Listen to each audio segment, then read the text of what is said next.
यानंतरची बातमी नाशिकमधून। नाशिकमधील 1.5 वर्षांच्या माहेश्वरी कांबळे या चिमुकलीच्या मृत्यू प्रकरणी चौकशी समितीचा अहवाल प्राप्त झालाय। या डॉक्टर दोषी असल्याचं समोर आल्यानं कांबळे कुटुंबियांचा न्यायाचा पहिला टप्पा पार पडलाय। डॉक्टरांवर कठोर कारवाई करण्यात यावी अशी मागणी संबंधित कुटुंबियांकडून केली जाते। पाहूया या संदर्भातला एक रिपोर्ट।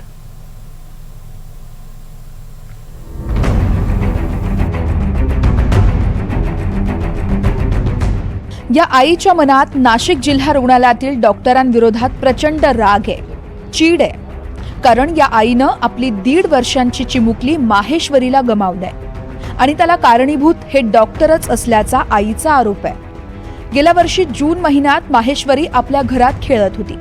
खेळताना तिच्या अंगावर उकळतं पाणी सांडलं आणि ती किरकोळ भाजली। माहेश्वरीला जिल्हा रुग्णालयात 3 दिवस उपचारासाठी दाखल केलं, पण या रुग्णालयातून माहेश्वरी घरी परतलीच नाही। त्यांनी कसं केलंय, मी तिचा जीव सुटत असताना मी स्वतः त्यांना जाऊन सांगितलंय की मॅडम तिला श्वास घ्यायला त्रास होतोय, तुम्ही लक्ष द्या मॅडम। कुत्र्यावनी माझ्या अंगावर धावत होत्या त्या। पुरीला खूप त्रास झाला आणि बिन मेडिसिनचं तिचं ड्रेसिंग केलं त्यांनी। तिला किती वेदना झाल्या असेल। दरम्यान या घटनेनंतर जवळपास 10 महिने कांबळे कुटुंबीय न्यायासाठी झगडत होतं, मात्र कुटुंबाला काही केला न्याय मिळत नव्हता। पोलीस प्रशासन जिल्हा रुग्णालयाच्या चौकशी अहवालाचं कारण देत होतं, तर जिल्हा रुग्णालय चौकशी सुरू असल्याचं सांगून दिवस ढकलत होतं।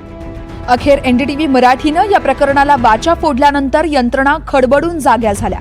तातडीनं चौकशी समितीचा अहवाल तयार करण्यात आला।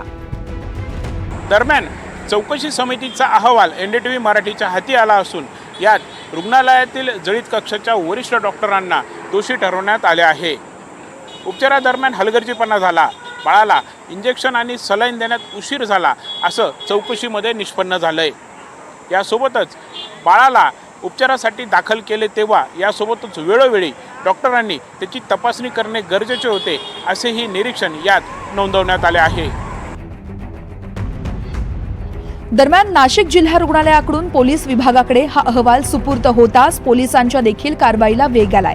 माहेश्वरीच्या वडिलांचा जबाब नोंदवण्यात आला असून दोषी डॉक्टरांवर आता गुन्हा दाखल होणार का याकडे सर्वांचं लक्ष लागून आहे। आणि आता म्हणजे जवळजवळ 8-10 दिवस झालं आज आम्हाला पोलिसांनी बोलवून घेतलं आणि माझा जबाब नोंदवून घेतला त्या संदर्भात। आणि त्यांनी आता म्हणजे मला बोलले की काही वेळाने तुमचा केस दाखल करून घेऊ आपण। आता आमची मागणी एवढीच आहे की आता आमच्या मुलीला न्याय भेटला पाहिजे, कारण त्यांनी खूप हलगर्जीपणा केला आमच्या मुलीसोबत। त्यामुळे आमचं एवढंच संदर्भात त्यांच्यावर गुन्हा दाखल व्हावा, कडक कारवाई व्हावी त्यांच्यावर। NDTVच्या ह्या चॅनलने आम्हाला साथ दिला आणि माझी आज नातीला जाऊन स्वर्गामध्ये आज ती स्वर्गवासी आहे, पण माझी नातीला न्याय मिळवून देण्यासाठी NDTV उभा राहिली। NDTVच्या बातमीचा परिणाम असा झाला की अधिकारी कामाला लागले। जे लोक आम्हाला 10 महिन्यापासून पळवत होते, इथली मिटिंग आहे तिथली सचिव आहे, अहो रस्त्यावर उभं राहायचे आणि डॉक्टर विचारायचे की तुमच्या बाळाच्याबद्दल तुमचं काय मत आहे।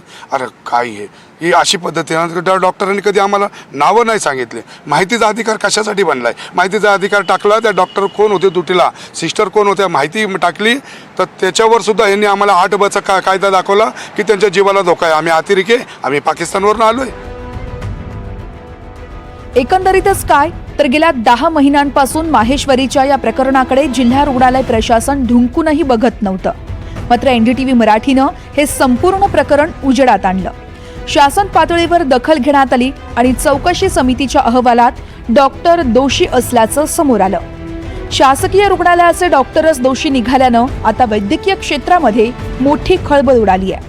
नाशिक पोलीस आता या संपूर्ण प्रकरणाचा कसा तपास करतायत, दरम्यान या प्रकरणात कुणावर गुन्हे दाखल होणार आणि सर्वात महत्त्वाचं म्हणजे पोलीस विभाग माहेश्वरीला न्याय मिळवून देणार का हे पाहणं महत्त्वाचं ठरेल। प्रांजल कुलकर्णी, NDTV मराठी, नाशिक।